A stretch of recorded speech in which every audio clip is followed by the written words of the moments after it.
আমার যদি এই বাড়ির ক্ষতি করার হতো তাহলে আজকে আমি গুরুমা আর স্যারকে বিপদের কথা বলে সাবধানও করতাম না, তাই না? স্যার, আপনি যেটা ভাবছেন সেটাই বোধহয় ঠিক। এই বাড়ির সব খবর বাইরে পাচার হয়ে যাচ্ছে। তার মানে আপনাদের বাড়িতে কেউ একটা আপনাদের হয়ে কাজ করে, সে আপনাদের শুভাকাঙ্ক্ষী সেজে আছে। আসলে সেটা তার মুখোশ। সে আপনাদের সাথে বিশ্বাসঘাতকতা করছে।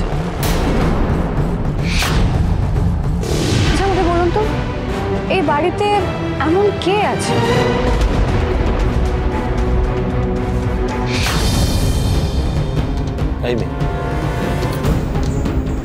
তুমি কি আমার দিকে ইশারা করছো নাকি?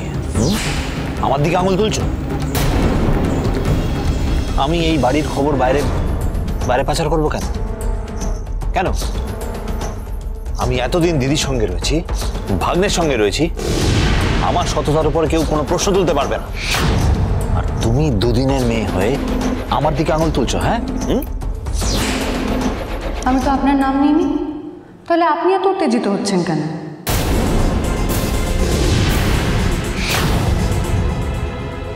আসলে কি বলুন তো অবিনাশ মামা, সূর্য ওঠে অস্ত যায়, দিন পাল্টায়, সময় বদলায়, আর সেই সময় না মানুষও গিরগিটির মতো রং বদলায়।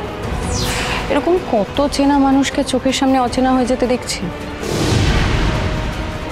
চিন্তা নেই, আমি মানুষের আসল রূপ সবার সামনে তুলে ধরবই। স্যার, আপনি চিন্তা করবেন না, এই বাড়ি থেকে যে সব খবর বাইরে পাচার করছে তাকে আমি আপনার সামনে নিয়ে আসবই।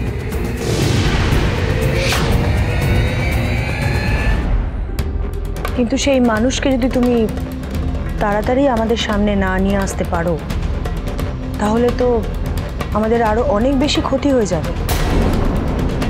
72 ঘন্টা, 72 ঘন্টা সময় দিন আমাকে। তার মধ্যেই আমি যে আসল দোষী তাকে চিহ্নিত করব। আশা করছি তুমি 72 ঘন্টার মধ্যেই অপরাধীকে খুঁজে পাবে। আর যদি খুঁজে না পাও তাহলে আমি ধরে নেব যে আসল অপরাধী তুমি।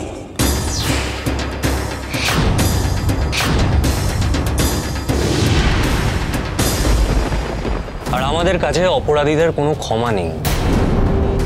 অপরাধীদের একমাত্র শাস্তি হলো মৃত্যু।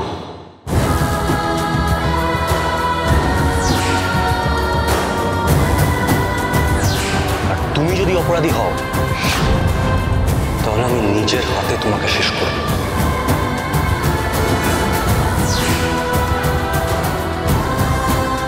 তখন আর আগের উপকারের কথা কিন্তু আমি আর মনে রাখবো না, সেটা মনে থাকে জানো।